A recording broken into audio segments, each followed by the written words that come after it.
Welcome to food ഇൻഷി. ഞാനിതേപോലെ കുറച്ച് ചിക്കൻ ബിരിയാണി ഉണ്ടാക്കാൻ വേണ്ടിയിട്ടുള്ള സാധനങ്ങളൊക്കെയാണ് എടുത്തു വെച്ചിട്ടുള്ളത്. ഇത് ഒരു 1.5 കിലോ ചിക്കൻ ഉണ്ട്. അതുപോലെ തന്നെ ഇത് 1.5 കിലോ സവാള ഉണ്ട്. തക്കാളി 1 കിലോനുണ്ട്. ഇഞ്ചി വെളുത്തുള്ളി അരച്ച് വെച്ചതാണ്. അതൊക്കെ ചിക്കൻ ഒക്കെ വെക്കുമ്പോൾ കുറച്ച് ജാസ്തി ഇഞ്ചിയും വെളുത്തുള്ളിയൊക്കെ ഇട്ട് കൊടുക്കുന്നത് നല്ലതാണ് കേട്ടോ. അതൊരു 2-3-4-5 വെളുത്തുള്ളി ഉണ്ട്. അതുപോലെ തന്നെ കുറച്ചേറെ ഇഞ്ചിയും ഉണ്ട്. 5 വെളുത്തുള്ളി എന്ന് പറഞ്ഞാൽ കുറച്ച് ചെറിയ വെളുത്തുള്ളികളാണ്. പച്ചമുളക് അതുപോലെ തന്നെ എരിവിനുള്ളതൊക്കെ ഇട്ട് കൊടുക്കുക. പിന്നെ ഇത് പുതിന മല്ലിയില. ഇനി ഇതൊക്കെ ഒന്ന് കുഴച്ചെടുക്കാം. നമുക്ക് കുറച്ച് തൈര് ചെറുനാരങ്ങ ഒക്കെ കുഴക്കുമ്പോൾ ഒഴിച്ച് കൊടുക്കാം. സവാള ഇട്ട് കൊടുക്കാം. ചിക്കൻ ഇതെല്ലാം പാടെ കുഴച്ചിട്ട് അങ്ങ് വെച്ച് കൊടുത്താൽ മതി. എളുപ്പം ബിരിയാണി ഒക്കെ കഴിയും കേട്ടോ. കുറച്ച് ബിസ്തി ഉണ്ടാക്കി എടുത്താൽ മതി.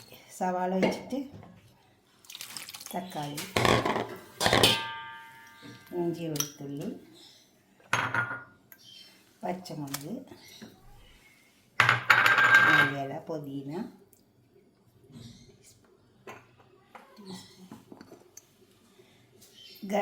ബിരിയാണി മസാല. ഇത് നാം വീട്ടിൽ തന്നെ ഉണ്ടാക്കുന്നതാട്ടോ. അപ്പോൾ നല്ലതുണ്ടാവും. ഇതെല്ലാം പാടെ നമുക്ക് കുഴച്ചെടുക്കാം.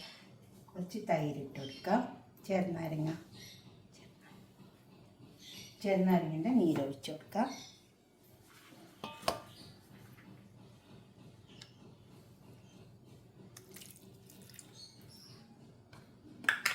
ഇങ്ങനെ കുഴച്ചെടുക്കാം.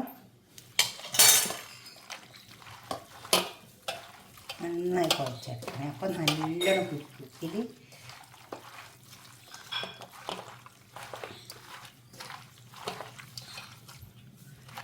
ഇത് കുഴയില വേവുക എന്നൊക്കെ പറയുന്നേക്കാം. കുഴക്കുമ്പോൾ അമ്മ നന്നായി കുഴച്ചെടുക്കുക. ഉപ്പിട്ട് കൊടുത്തിട്ടുണ്ട്.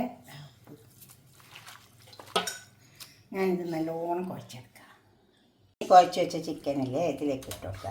എളുപ്പം കഴിയുന്ന ബിരിയാണി അത് കേട്ടോ. നിങ്ങളിങ്ങനെ ബിരിയാണി വെച്ച് വെക്കണം. എളുപ്പം കഴിയും. ഇത് മുഴുവനും ഇതിലേക്ക് ഇട്ട് കൊടുക്കാം. എന്നിട്ട് നമുക്ക് അട മൂടി കൊടുക്കാം. അവിടുന്ന് വെന്താക്കാം. ഇത് നമുക്ക് ഒന്ന് ഇളക്കി ചേർത്തിട്ട് അട മൂടി വെച്ച് കൊടുക്കാം. നല്ലോണം കുഴച്ചെടുത്തതാണ്. ഇത് നമുക്ക് മുറിക്കാം. ഇവിടെ കിടന്ന് വേവട്ടെ. നല്ല അടിപൊളി ബിരിയാണി ഉണ്ടാക്കും. ഇപ്പോൾ കുറച്ച് പശു നെയ്യ് ഒഴിച്ച് കൊടുത്തിട്ട് അതിൽ ഞാൻ സവാള ഇട്ട് കൊടുത്തിട്ടുണ്ട്. ഞാൻ അധികം നെയ്യൊന്നും ഒഴിച്ചിട്ടില്ല. ഒരു പട്ട തന്നെ 2 കഷ്ണം പട്ട, ഒരു ബേ ലീഫാണ്. പിന്നെ ഇത് അതുപോലെ കുറച്ച് കറാമ്പും കുറച്ച് ഇത് സാജീരകം എല്ലാം പാടെ വാങ്ങാൻ കിട്ടുന്നതാണ്. അതിട്ട് കൊടുത്തിട്ടുണ്ട്. ഇനി നമുക്കിതിലേക്ക് വെള്ളം ഒഴിച്ച് കൊടുക്കാം. ഇനി വെള്ളം ഒഴിച്ച് കൊടുക്കാം. വെള്ളം ഒഴിച്ച് കൊടുത്തിട്ടുണ്ട്. ഇനി ഇത് തിളച്ച് വരണം.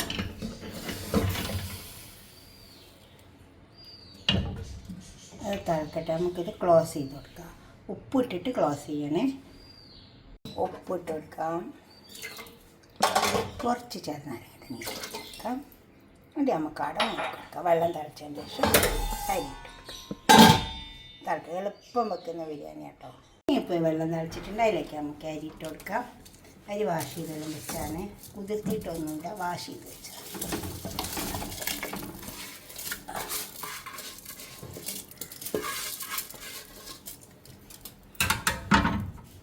ഒന്ന് ഇളക്കിയിട്ട് ആട് മൂടി വെച്ച് കൊടുത്താൽ അതാകും വെന്തോ.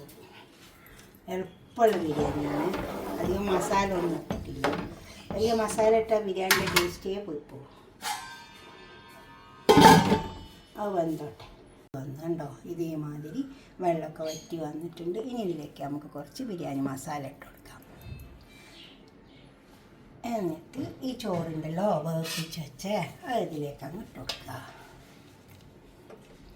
അപ്പോൾ ദമ്മായി ఇలా കണക്കായ വേവ് വന്നിട്ടുണ്ട്. അപ്പോൾ ഇനി ഇത് അധികം സമയമൊന്നും മൂടി വെക്കണ്ട. ഒരു നല്ലൊരു മണം വന്നാൽ നമുക്ക് ഓഫാക്കി കളയാം. ഉണ്ടോ ഒരു കായമ്മ റോസാണ്. ഞാൻ 1 കപ്പിന് 2 കപ്പ് വെള്ളം ഒഴിച്ച് കൊടുത്തിട്ടുണ്ട്.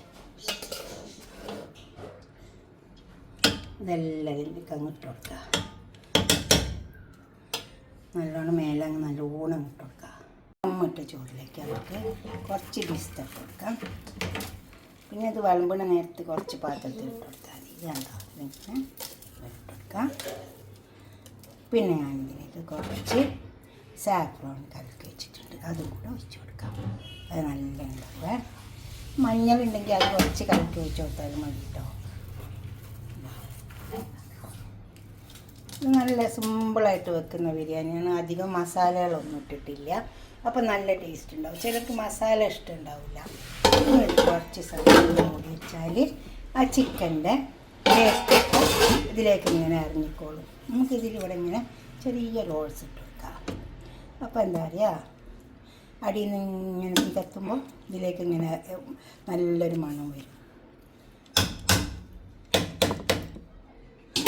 ഇതാടെ മൂടിക്കൊടുക്കാം. തീ നല്ലോണം ചെറുതാക്കി കുറച്ച് സമയം ഒന്ന് വെച്ച് കൊടുത്താൽ മതി. അപ്പോൾ തന്നെ നല്ല ടേസ്റ്റ് ഉണ്ടാവും. നമ്മുടെ ചോറൊക്കെ തയ്യാറായി വന്നിട്ടുണ്ട്, കണ്ടോ. നല്ല മണ്ണുള്ള ബിരിയാണി കിട്ടും. ഞാൻ നെയ്യ് കുറച്ച് ഒഴിച്ച് കൊടുത്തിട്ടുള്ളൂ വെച്ചിട്ട് ചോറിന് ഒരു കുഴപ്പമുണ്ടാവില്ല കേട്ടോ. കണ്ടോ, ഇതുപോലൊക്കെ ഒന്ന് ബിരിയാണി ഉണ്ടാക്കി നോക്കിയാൽ നമുക്കിത് ചോറ് കുറച്ചുകൊണ്ട് മാറ്റിയിട്ട് ഇത് വിളമ്പുമ്പം ഈ മേലെ നിന്ന് ചോറ് കുറേശ്ശെ മാറ്റിയെടുക്കുക. എന്നിട്ട് നല്ല മണമുണ്ട് കേട്ടോ. ഇങ്ങനെ ഒരു ബിരിയാണി വെച്ച് നോക്കിയാട്ടെ, എളുപ്പത്തിൽ ഉണ്ടാക്കാൻ പറ്റും കേട്ടോ. നല്ല ബിരിയാണി ആയിട്ട് വന്നിട്ടുണ്ട്. നല്ല കണക്കായ വേവും എല്ലാം. ഇങ്ങനെ ചോറ് മാറ്റിയെടുക്കുക. കുറേശ്ശെ ചോറ് മാറ്റിയെടുത്തിട്ട്, ചിലർക്ക് ഈ മസാല ചിക്കൻ്റെ മസാലയെല്ലാം പാടെ ഇടുന്നത് ഇഷ്ടമുണ്ടാവില്ല. അപ്പോൾ ചോറ് ഇങ്ങനെ മാറ്റിയെടുത്താൽ മതി. എന്നിട്ട് ഈ മസാല വേറെ വിളമ്പുക, ചോറ് വേറെ വിളമ്പുക. അങ്ങനെ ചെയ്താലും മതി. അല്ലെ പിന്നെ ചോറിലേക്ക് മസാല ഇട്ടിട്ട് വിളമ്പാം. ഇത്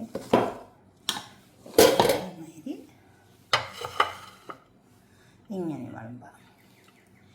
ഏത് വിധത്തിൽ വേണമെങ്കിലും നമുക്ക് വിളമ്പെടുക്കാം കേട്ടോ ചോറ്. ചിലർക്ക് ഇതിങ്ങനെ ഇഷ്ടമുണ്ടാവും, ഈ മസാലയും ചോറും എല്ലാം പാടെ വിളമ്പും ചില ആൾക്കാർ. ഉണ്ടാവും അടുപ്പത്ത് കിടന്നിട്ട് നല്ലൊരു മണമൊക്കെ വന്നിട്ടുണ്ട് കേട്ടോ. നല്ല അടിപൊളി ബിരിയാണി. ഇങ്ങനെ അധികം മസാലയില്ല ഒന്നുമില്ലാണ്ട് ഇങ്ങനെ ഒരു ബിരിയാണി വെച്ച് നോക്കിയാട്ടെ. കണ്ടോ. എന്നിട്ട് നിങ്ങളുടെ അഭിപ്രായം നിർദ്ദേശമൊക്കെ ഒന്ന് കമൻറ്റ് ബോക്സിൽ അറിയിച്ചാട്ടെ. ലൈക്ക് ചെയ്യണം, അതുപോലെ തന്നെ ഷെയർ ചെയ്യും വേണം. സബ്സ്ക്രൈബ് ചെയ്യാത്തവരൊക്കെ ചെയ്യും വേണം. ഇതിന് മേലെ ഒരു കോഴിമുട്ടി പുഴുങ്ങി വെച്ച് കൊടുത്താൽ നല്ല ഉണ്ടാവും കേട്ടോ. നിങ്ങളിഷ്ടം പോലെയൊക്കെ ചെയ്യുക. ചട്ടിനി ഉണ്ട്, അതുപോലെ തന്നെ അച്ചാറും കൂട്ടി കഴിക്കുക. Okay, by. അടുത്തൊരു വീഡിയോ ആയിട്ട് നമുക്ക് പിന്നെ കാണാം. ഷെയർ ചെയ്യണം, അതുപോലെ സബ്സ്ക്രൈബ് ചെയ്യാത്തവരൊക്കെ ചെയ്യും വേണേ. ഉണ്ടാക്കി നോക്കണം. അപ്പോൾ ഇഷ്ടപ്പെടും, ലൈക്ക് ചെയ്യുക.